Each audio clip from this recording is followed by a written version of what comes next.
What is going on, guys, and welcome to another video on the SwissVenture channel. Today we're going to be talking about a product that I'm really excited to present.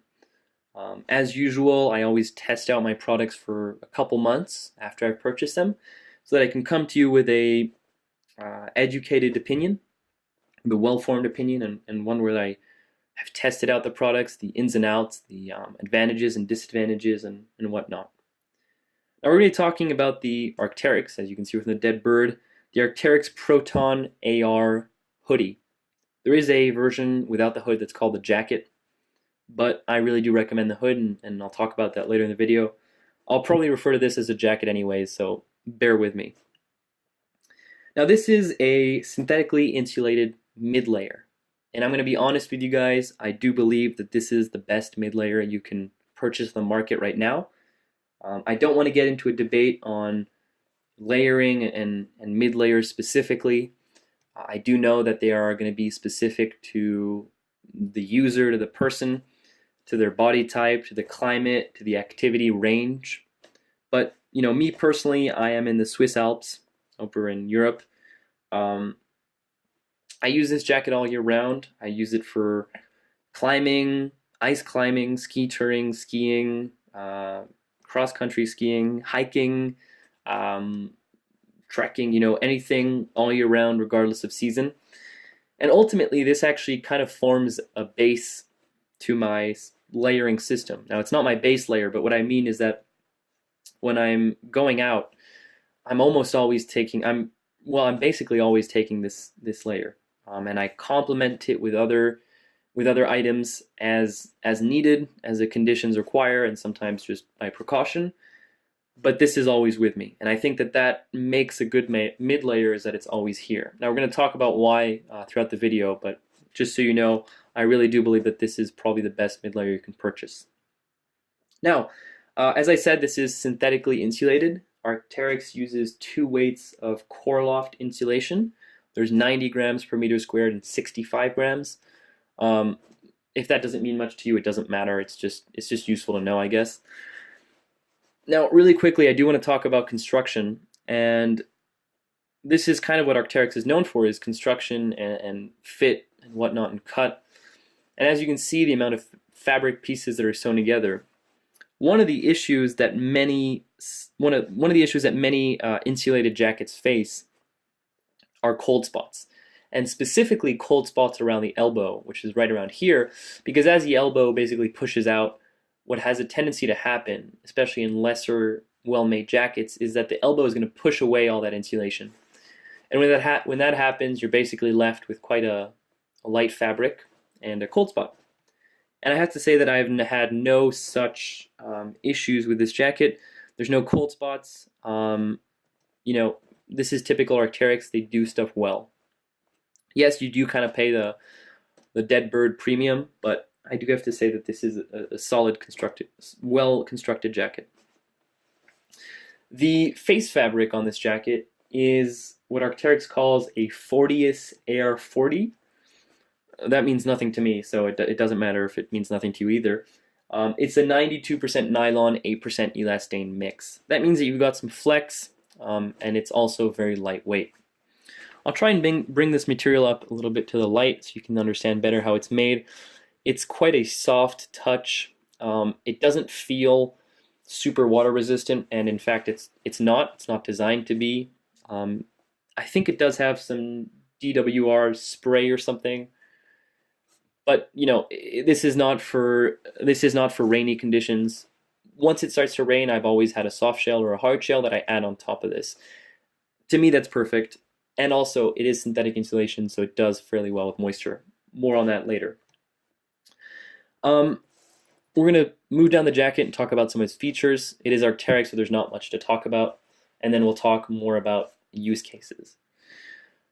The hood is fairly standard. I would say that this probably won't fit over a helmet, but that's also because I have a long neck, and so most hoods barely fit my neck anyways.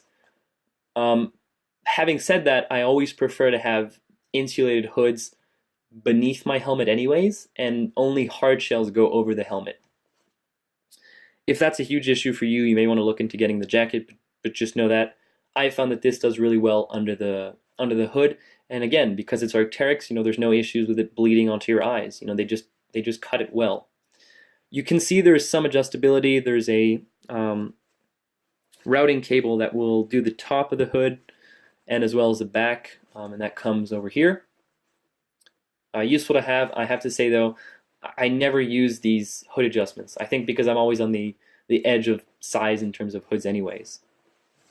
Moving down, we have this zipper. Again, really nice protection, attention to detail. It's not going to chafe your chin. With a mid layer, which is probably the layer that I wear the most, that's useful to have. I have so many jackets that have a tendency to rub against my chin. That's annoying. Moving down, we have two chest pockets.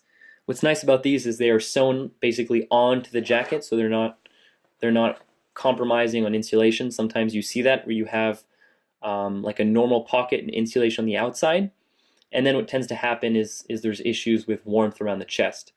This doesn't do that. Obviously, this won't be insulated. This is like a elastane type material. I find it does well for the phone, although you may want to move it in super cold conditions because phones suck in the cold. The Arc'Teryx logo is slightly reflective. I'm not sure if you can see that. You'll see it later when we move up the jacket. Quick note around the cuffs is you do have also this sort of spandex elastane material. This does a really good job of keeping cold gusts out, and I find like the sleeves are really nicely fit. I would read, if I were you, I would read some of the reviews on the Arc'Teryx website. People sometimes complain about the Arc'Teryx fit because it is quite athletic. By that I mean like it's kind of skinny. For me, it does fine because I think I'm kind of the body type designed for Arc'Teryx. But if you have like a really big stomach or the chest is okay, but if you do have like a larger lower area, that was weird, you may want to size up. It's not an issue. Arc'Teryx is pretty good about returns, especially if you purchase from them. But do keep in mind that the sizing is probably going to be different from what you might be used to, especially if you're buying cheap. Moving down, let's open up the zipper and take a look at the bottom of the jacket. I have to say I'm always skeptical about Arc'Teryx zippers because they always feel really lightweight. Up until now, I've had no issues, so that might be completely unfounded, but I do want to say, every time I look at Arc'Teryx zippers, they kind of scare me. But, again, like I said, they do well, so I guess all the other manufacturers are building them bigger to give the impression of quality. We have on both sides hem adjustment. Again, Arc'Teryx pays attention to detail. There's two things. One is the hem adjustment is fixed here, so it's not going to move around, and also it's routed upwards, which means that if you're having to adjust the hem, it's not going to mess around below. As I said, this jacket fits me really well. Quick note, it is a medium. I'm 1.75 meters and like 68 kilos or so. I'll try and put some of those measurements in the description. I'm a fairly standard size. I think I'm like the ultimate peak average. So this fits me well. I've never had to adjust this hem, but you may want to if it's really cold or whatever. The inside material is not quite fleece lined. It is soft to the touch. I'll try and bring it up. It's slightly softer than the outside material, which is more abrasion resistant. More on that in a second. But it's nice, it's warm. And in fact, this same material is used inside these waist pockets. And again, not quite hand warmer pockets, but there is insulation over here on the outside, which is why this is better protected. And so if you do have cold hands, these will warm them up, but it's not your Canada Goose fleece lined pockets. Now, I did talk about abrasion resistance and why this is such a good mid layer. For me, a mid layer really is going to be present with you all the time. And because of that, it has to have some abrasion resistance, especially if you're climbing or ice climbing or whatever. And so this jacket does well. As you can see, it's held very nicely. There's no scuffs or scratches or whatever. The jacket is still pristine. I could probably sell it, for new now. And again, that's what you get with your Arc'Teryx quality. Now, I will say that if you are in super cold conditions, you probably will want to add some other layers to this. Because I've been doing summer mountaineering with this almost exclusively, as well as some hiking, I really haven't put this to the extreme cold test conditions. Having said that, I have friends who have used this same jacket ice climbing. They're very satisfied with it. Most of the time, what I've seen when people take this out to cold conditions is they add, so they've got their base layer, and then generally they add a lightweight to heavier weight fleece underneath this. And that does really well for climbing when you're ice climbing. When you're going to be belaying, or maybe even during the approach, you probably want to add a puffy on top of this, or at the very least a hard shell. This is pretty air permeable, which is why a hard shell does a pretty good job of keeping heat in. Once you're cutting out the wind with this, it actually feels like quite a warm jacket. Now, it's important to note that Arc'Teryx also has a more popular model, which is called the Atom AR, which is effectively the same jacket as this, but I think it has even the same amount of insulation. I'm not entirely sure on that, but the biggest difference is it's more water resistant. And I really want to advise people looking to get a mid layer to not buy the Atom AR, because it's not going to breathe as well. I have never owned the Atom AR personally, but everything that I've read from people I've spoken to, the Atom AR is a better standalone jacket. So if you're wearing it for the city, for example, I think the Atom AR is better.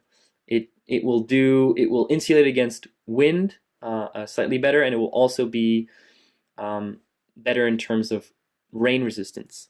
However, if you're looking for an active layer that you want to breathe during exertion, and then you're going to need it to insulate occasionally against wind, I really would go with this jacket. When you're layering for activities, you can bring other stuff with you, and I think that this jacket is more suited to that task.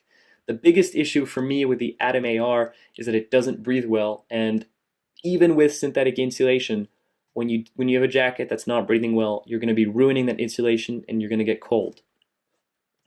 As I spoke in the beginning and just now, the synthetic insulation will do a much better job than down at dealing with moisture, especially moisture than when you're sweating. So if, again, you're looking at other jackets, I think there's a Cerium LT from Arc'Teryx that is a lightweight down jacket. I would still go for this one because it's not down, it's not going to get compromised by, a light rain or lightly sweating. So yeah, that's basically all I have to say about this layer.